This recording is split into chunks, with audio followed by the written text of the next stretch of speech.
மதுரை வடக்கு சட்டமன்ற தொகுதி தமிழக வெற்றிக்கழக வேட்பாளர் கல்லானை செல்லூர் மற்றும் நரிமேடு பகுதிகளில் தீவிர பிரச்சாரத்தில் ஈடுபட்டார்.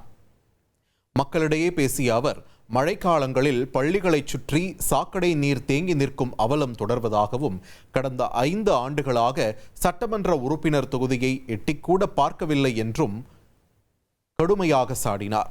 மாநகராட்சியில் 200 கோடி ரூபாய் ஊழல் நடைபெற்றும் இன்னும் மேயர் நியமிக்கப்படாதது ஏன் என்றும் அவர் கேள்வி எழுப்பினார்.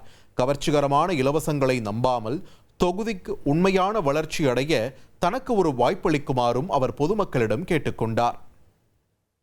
ஒரு குடிநீர் கொடுக்கிறது, ஒரு தெருவிளக்கு, இது எதுவுமே பண்ணாம, ஆனால் இந்த 5 வருடத்திற்கு ஒரு முறை தேர்ந்தெடுக்கப்படும் சட்டமன்ற உறுப்பினர் என்பவர், நம்ம ஒரு 5 வருஷத்துக்கு முன்னாடி ஒரு சட்டமன்ற உறுப்பினர் நம்ம எல்லாம் ஓட்டு போட்டு தேர்ந்தெடுத்தோம். அந்த சட்டமன்ற உறுப்பினரை இதுவரை ஒரு முறை கூட தொகுதிக்குள் யாருமே பார்த்தது கிடையாது.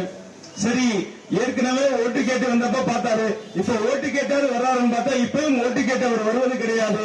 ஏனென்றால் எந்த பகுதிக்குமே நல்லது செய்யாத அவரை செல்லும் இடமெல்லாம் மக்கள் கேள்வி கேட்க தொடங்கிவிட்டனர். இனி செல்லும் இடமெல்லாம் செய்தி. தந்தி டிவியின் வாட்ஸ்அப் சேனலை ஃபாலோ பண்ணினா செல்ல இருக்கும் இடமெல்லாம் செய்தி. இதோ QR கோட், இப்பவே ஸ்கேன் பண்ணுங்க, ஃபாலோ பண்ணுங்க.